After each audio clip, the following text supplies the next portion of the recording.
right next to our room, like there's a window right there, and so there were like 7 of them right out there in like an orderly line. There was not one of them. There was like 6 of them all like in a row.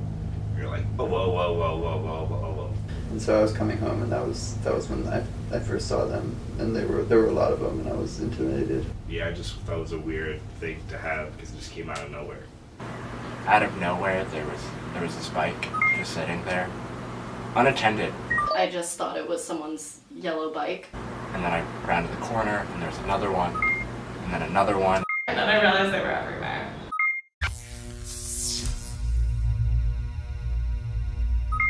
It's a 2-wheeled structure. Maybe this tall. 2 wheels on either side. And it's yellow. It's a yellow bike. Bright yellow. They're yellow. They're heavily branded. OVO is a bike sharing program where the bike looks like a banana, like in color and in form. It's kind of bulky. So they're fixies, so they only have 1 gear. They have like a QR code on the back and like numbers. And there's a lot of them, and they all look the same.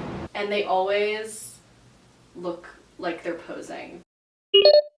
I think OVO has definitely like created a lot of accessibility issues because of this mentality of disposability.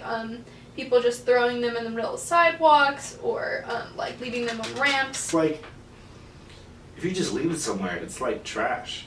It brings out the rudest side of people because people will like park their OFOs in the middle of walkways, or like just on stairs. People who have to move them, if they're like just dumped in the middle of a field or something like that, and like that is completely unpaid extra labor, and so like, and no one is talking about that either. The weirdest place I've seen an OFO has been in a flower bed, but it was a tiered, like a terraced flower bed, and it was in the middle one, in the middle of the flower bed.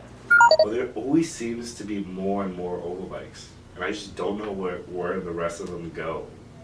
I saw one on the Metrolink, just like being like theoretically going back and forth forever. And then people are really ruthless with them because you can OFO somewhere, and then if you leave it there for just a second, someone else can take it. I don't trust them. There are many student ambassadors that are on campus that are being paid by OFO to continue to foster a positive relationship between OFO and the campuses.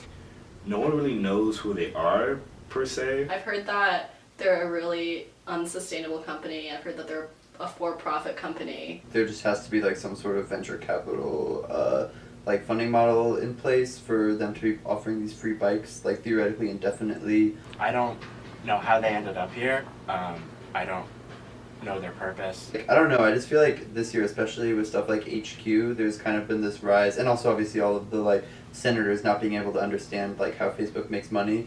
I just feel like there's this trend of like, oh, like nobody really understands how like tech and like data works right now, but like there are all these billions like around and we're all getting free stuff. It's just like a trip from point A to point B and not like back to point A.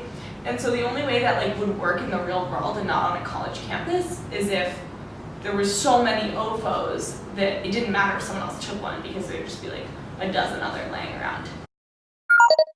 Like, you know when you see like those big trash piles of like movies, stuff like that, there's like trash that are like mountains. It was like a mountains filled of bikes in this one river. As far as like with the branding, what we do know about OFO is like what they try to have us know about OFO.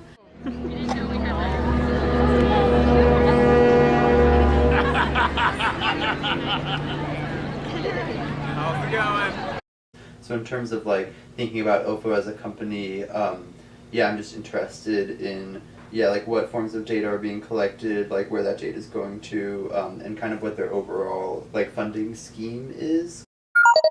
I feel like personally, Pomona should have reinvested in pre-existing bike organizations on campus, such as Green Bikes or any of the 5C bike programs, rather than outsourcing the labor to a transnational company that is, we quite frankly don't really know their intentions.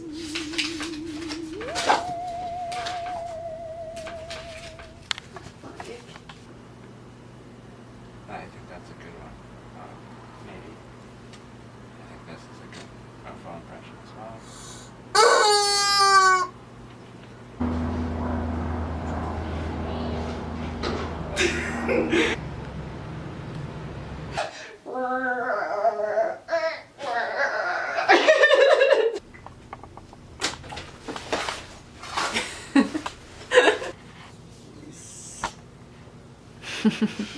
A strong statement.